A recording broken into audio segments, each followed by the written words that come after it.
Hello दोस्तों, नमस्कार। मैं हरवीर सिंह और मेरे साथ आज किसी नाम पहचान के मोहताज नहीं है, रोहतास जी हैं, भाभी जी घर के मनमोहन तिवारी जी। और जैसा कि जिन लोगों से मेरी बात होती है, थिएटर वाले हमारे साथी कलाकार, तो अक्सर इनका जिक्र होता रहता है और इन्हें कुछ पता नहीं मैं इनसे क्या बात करने वाला हूँ, क्या बस ऐसे ही मन हुआ तो मैंने कहा आज शेयर करते हैं कुछ एक्सपीरियंस। अक्सर मैं कहीं कई जगह इनका उदाहरण देते हैं, सुन जो लोग बात हुई वो सबको याद आएगा। सर मैं आपको पता नहीं होगा, हम लोग अक्सर थिएटर में आपकी बात करते हैं। लखनऊ में, शाहजहाँपुर में बहुत अच्छा थिएटर होता है। और वैसे भी शूटिंग पे जाते हैं तो अमूमन आपकी बात होती है। अब बहुत बचपन से मैं आपको देखते आ रहे हैं, घर से देखा। और फिर उससे बड़ी खुशी मुझे तब मिली जब मैंने आपके साथ पहली बार 8 साल पहले काम किया था लापतागंज। 8-10 साल तो हो ही गए होंगे। हाँ। हाँ। तो मैं आप लोगों को बताऊं कि हम देखा था, हमारे लिए तो यही खुशी थी कि हम सर के साथ काम कर रहे हैं। तो हम वहीं गोरेगांव ईस्ट में रहते थे, पैदल आते जाते थे फिल्म सिटी, सरकार से आते जाते थे। तो अपनी हिम्मत नहीं पड़ती ना, किसी को बोल दो कि बिठा लो। सर ने एक बार खुद ही मुझसे बोला कि गाड़ी रोकी और आपको नहीं ध्यान होगा, लेकिन आपने गाड़ी रोकी, बोले कहाँ जाओगे? तो मैंने कहा यहीं गेट तक। बोले आओ आप छोड़ देते हैं। तो मैंने अरे मैं तो अंदर से ही निकल। खैर हम बैठ के आए और बड़ा अच्छा लगा, क्योंकि अक्सर लोग ध्यान नहीं देते हैं।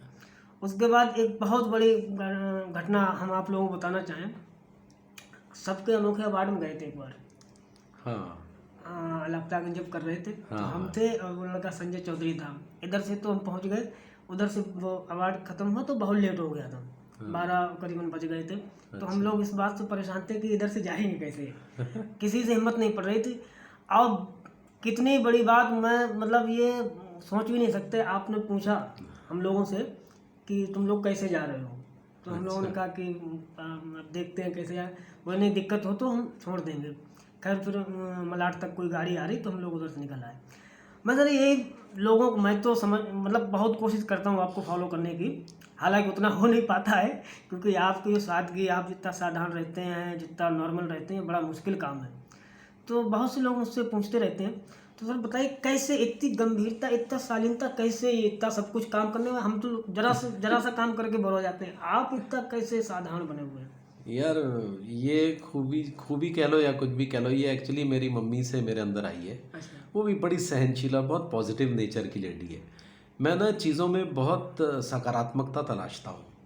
और मैं हर आदमी की मैं ये देखता हूँ कि ये क्योंकि मैं भी बहुत छोटे से शहर कालका से यहाँ आया था, और वो उस समय कस्बा था, वो शहर तो अब बना है। तो मेरे मन में यही आया था कि मैं हर आदमी की ना एक समस्या समझने की कोशिश करता हूँ हमेशा। और मैं कतई ये नहीं कि हम क्या हैं क्या, अभी भी क्या है, कुछ नहीं है। हमारे से कितने बड़े बड़े लोग बैठे हैं, कितने शालीन हैं। आज बच्चन साहब को देखो, वो खुद कितने शालीन हैं। हम एक ऐड फिल्म कर रहे थे, तो बच्चन साहब मेरे से तकरीबन मतलब बहुत दूर बैठे थे कुर्सी पर। हम भीड़ में थे, मैंने भीड़ में से उनको ऐसे किया तो उन्होंने भीड़ में से ही मुझे ऐसे कर दिया ऐसे। तो मैं हैरान रह गया। मैंने कहा यार, ये शख्स मेरे से इतनी दूर बैठा है और मेरे इस नमस्कार को उन्होंने वहीं से जवाब दिया। इग्नोर भी कर सकते थे, इग्नोर भी कर सकते हैं, हाँ। देखा ही नहीं, लेकिन उन्होंने उसको भी। तो मैं वो जब वो है, हमारी क्या औकात है यार, बताइए। तो मैं हमेशा हर एक को एक आत्मा के तौर पर देखता हूँ। हम सब इस धरती पर आत्माएं हैं, अपने अपने कर्म क्षेत्र से यहाँ पर आई हैं और हम अपना अपना कार्य कर रहे हैं। अगर हम सामने वाले को नाचीज़ समझें या कुछ समझें, तो ये मेरी फितरत में नहीं है। और ये मेरे अंदर मेरी मदर से आई है, ये चीज़ स्वतः ही आई है। और इसको मैं और भी ज़्यादा पुख्ता कर रहा हूँ कुछ बहुत अच्छे अच्छे दोस्तों के इंटरव्यू सुन के। जैसे अभी पंकज त्रिपाठी ने एक बड़ी अच्छी बात बोली कि वो भी गुस्सा नहीं करते, पता है। हाँ, बहुत शालीन आदमी है। तो उन्होंने बड़ी अच्छी बात कही कि जब सामने वाला मुझे कुछ देता है ना, अगर वो बहुत नेगेटिव है तो मैं लेता ही नहीं हूँ उसको। अच्छा। जब मैं ले ही नहीं रहा हूँ उसको, तो मेरे से क्या फ़र्क पड़ेगा? कोई फ़र्क नहीं पड़ेगा। इसलिए वो लेना ही नहीं है, हाँ, वो प्रवृत्ति बना लेनी है। ये थोड़ा सा ये सही बात आपने कही, क्योंकि जैसे काम करते हैं हाँ, तो सेट पे या बाहर लोग तमाम मिलते हैं ना, हाँ, तो बढ़ाते रहते हैं आपको, अरे आप तो ये हो, आप तो वो, आपको ये करना चाहिए, आपको वो हाँ, करना हाँ, चाहिए। हाँ, लेकिन मैंने आपका देखा कि आप जहाँ हो उसी को ईमानदारी से कर रहे हैं, वो बहुत बड़ी चीज़ है। वहीं खुश हो, हाँ। कोई कुछ अब नहीं। आगे का आगे देखेंगे हाँ, क्या जो होगा। होना होगा वो होता रहेगा। वो होता रहेगा। हाँ, ये नहीं कि साला जो कर रहे हैं उसको भी सही से नहीं कर पा रहे, हाँ, हाँ, परेशान बैठे, अरे यार ये हो जाएगा। हाँ। वो तो मैंने देखा, मैं तो 2-2.5 साल साथ में इधर काम करते बिल्कुल, रहे। बिल्कुल। तो बड़ा, और बड़ी बात ये है कि सर मैं कहीं भी जाता हूँ तो जैसे जब जीजा जी कर रहे थे तो जीजा जी के बाद फिल्म में शूट किया, जैसे मनोज शर्मा जी के साथ किया, उनकी फिल्म देहाती डिस्को और भी। तो अक्सर लोग, अच्छा जीजा जी कर रहे हो, अरे वहाँ भाभी जी की तो नहीं कहा है। हाँ, अब भाभी जी वो है ना रोहतास गौड़, वो हमारे बहुत अच्छे दोस्त। हर आदमी जो है, आप कहीं भी जाते थे तो आपका जिक्र जरूर होता। मनोज शर्मा जी बहुत अच्छे डायरेक्टर हैं। हाँ, तो बड़ा तारीफ करते थे। तो मैं, आप यहाँ पे बैठे हो लेकिन आपकी चर्चा हमेशा फिल्म, टीवी नहीं, फिल्मों में भी होती रहती है आपकी। बहुत बहुत शुक्रिया। आप खुद कितने छोटे शाहजहाँपुर से आए हैं और कितने अच्छे अभिनेता हैं। अभी देखो ना, आपने कितना बढ़िया हमारे साथ ये रोल किया अभी। तो मैं सर बताऊँ, जैसे मेरे यहाँ एक, मैं जैसे एक्टर जो एज एन एक्टर इस फील्ड में, मैं आपको, हम क्या, कई भी लोग, बहुत से लोग आपको बताते नहीं, लेकिन वो पीछे पीछे बातें करते हैं कि मैं उनको देखता हूँ, उनसे सीखता हूँ। कई लोग हैं।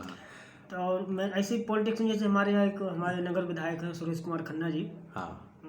यूपी सरकार में बहुत बड़े मंत्री हैं वो, योगी जी के बराबर में बैठते हैं जब भी विधानसभा की कार्रवाई हो। हाँ, मैं उन्हें बरसों से देख रहा हूँ कि वो 9 बार विधायक बन चुके हैं, और उनको लोग जो हैं क्या क्या नहीं बोलते रहते हैं, गालियाँ भी दे देते, उल्टा सीधा बोलते। उनने कभी किसी को रिप्लाई नहीं किया। कोई लोग, अरे सर आपको ये होना चाहिए, वो होना चाहिए, वो हैं जहाँ उसी को बेहतर तरीके से कर रहे हैं। मैं आपको बताऊँ, मेरा तो उनसे कोई लिंक भी नहीं था। मैं बनारस गया शूट पे, तो बनारस 2015-16 की बात है। उसमें मोदी सांसद बन गए थे बनारस के। तो वहाँ जब लोगों को पता चला कि मैं शाहजहाँपुर से हूँ, और उस समय सुरेश खन्ना जी वहाँ पे मोदी जी के प्रभारी थे, जो उनका सारा काम बनारस का वही देखते हैं। तो लोग बड़ा मेरी इज्जत की, बड़ा सम्मान किया उनके चक्कर में। अब मुझे लगा इनसे क्या फ़ायदा, मुझे क्या फ़ायदा, लेकिन वो एक ऐसे बन गए हैं कि उन पे किसी की बात का असर ही नहीं होता। और आगे बढ़ते जा रहे हैं, बढ़ते जा रहे हैं। एक आदमी 9 बार विधायक बना, इतने बड़े मिनिस्टर हैं, काम करवा, शहर को, मेरे शहर को चमका दिया। क्या बात है, जितना शाहजहाँपुर के आसपास जो जिले हैं, सबसे आपको सबसे खूबसूरत शाहजहाँपुर लगी। बिल्कुल। तो वैसे ही आप इस फील्ड में, एक्टिंग फील्ड में, आप पे कोई फर्क नहीं, कोई कुछ भी कहता रहे नहीं, आप फोकस्ड रहो बस अपना, और बिल्कुल अंदर से पानी की तरह सरल एकदम, कुछ नहीं। कोई ज़रूरी नहीं है कि बहुत सारा अहंकार पालना है, उससे ना खुद को बहुत तकलीफ होती है फालतू में। तो क्यों करना, पालना ही क्यों है, कोई ज़रूरी नहीं है। कभी जैसे हम लोग जीजा जी में करते तो अक्सर नोक-झोंक होती रहती थी हमारी और बाकी कलाकारों।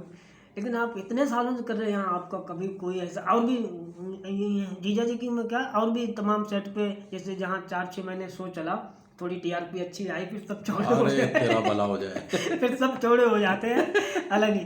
लेकिन आप बरसों से और लगातार जो भी किया आपने, बड़ा हिट लोगों ने पसंद किया है।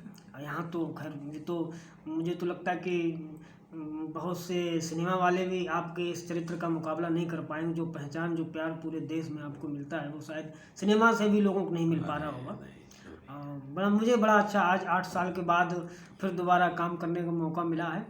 तो मुझे आप अपने बारे में बताओ कि शाहजहाँपुर तो बहुत कलाकारों की नगरी है। वहाँ से राजपाल यादव देखो ना, है ना, कितने बढ़िया बढ़िया लोग वहाँ से निकले हैं। तो मतलब वहाँ का क्या बैकग्राउंड, स्टेज का बैकग्राउंड रहा? जी। अच्छा। वहाँ पे शुरू से ही थिएटर बहुत अच्छा होता है। हाँ, शाहजहाँपुर की टीम हमारे शिमला ड्रामा कंपटीशन में भी आती थी। दीमक नाम का नाटक वो लेकर आए थे, जिसमें राजपाल यादव भी थे उस समय।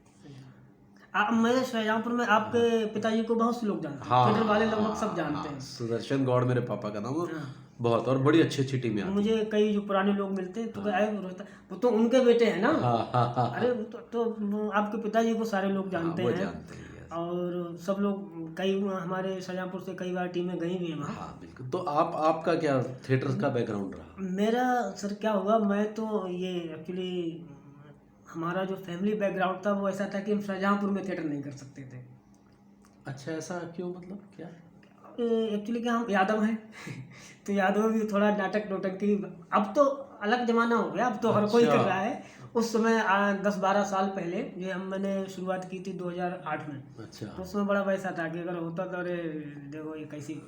अच्छा, मतलब भांडगिरी टाइप गिना जाता था। हाँ तो हमने सारा फिर कुछ लखनऊ में आके किया। अच्छा। हाँ, लखनऊ में ललित सिंह पोखरिया, पद्मश्री राज बिसारिया जी, और हमारे राजेंद्र तिवारी जी, उनका यहाँ भी क्लास चलती है BSS करके। तो राजेंद्र तिवारी जी फिर हमें यहाँ लेके आए मुंबई में। और उन्होंने अपने घर पे रखा, बहुत मतलब पिता की तरह हैं वो। तो बड़ा ऐसे ही आगे बढ़े धीरे धीरे। बहुत अच्छे, और अभी आप बहुत अच्छा काम कर रहे हो, और आपकी आपकी जो शक्ल है और आपका जो लहजा है, जो बात करने का जो नेचुरल जो इंस्टिंक्ट आता है आपका बोलने का, एक्सेंट जो आता है वो अपने रघुवीर यादव साहब जैसा आता है। आपको अंगूरी ने भी कहा था, है ना? आपने कहा, अंगूरी जी ने भी कहा, और इससे पहले देहाती जिसको हम शूट कर रहे थे, तो शायद मनोज जी जोशी के पास वीडियो पहुंचेगा, वो भी बोल चुके हैं। अरे वाह वाह। उन्होंने मनोज शर्मा जी को बोला, रवि किशन जी भी थे, बोले ये बिल्कुल रघुवीर यादव जैसा लगता है, ऐसे ही बोलता है। हाँ बिल्कुल बिल्कुल। तो यार आपको बहुत बहुत शुभकामनाएं आपके आगे आने वाले प्रोजेक्ट्स के लिए, और आप बहुत तरक्की करें, बहुत आगे जाएं, यही मैं ऊपर वाले से आपके लिए दुआ करता हूँ हमेशा। चलिए सर, बहुत अच्छा लगा। बाकी आप लोग देखेंगे और इस वीडियो से बाकी इनके बारे में सब जानते हैं, तो बहुत कुछ सीखने को मिलेगा, और ज़रूरत पड़ी तो फिर कभी सर से बात करेंगे दोबारा, क्योंकि मुझे पता है लोग कहेंगे कि हाँ फिर कभी बात करो या कभी लाइव आओ, तो ऐसा फिर कोशिश करेंगे। और सर धन्यवाद। Thank you dear, all the best.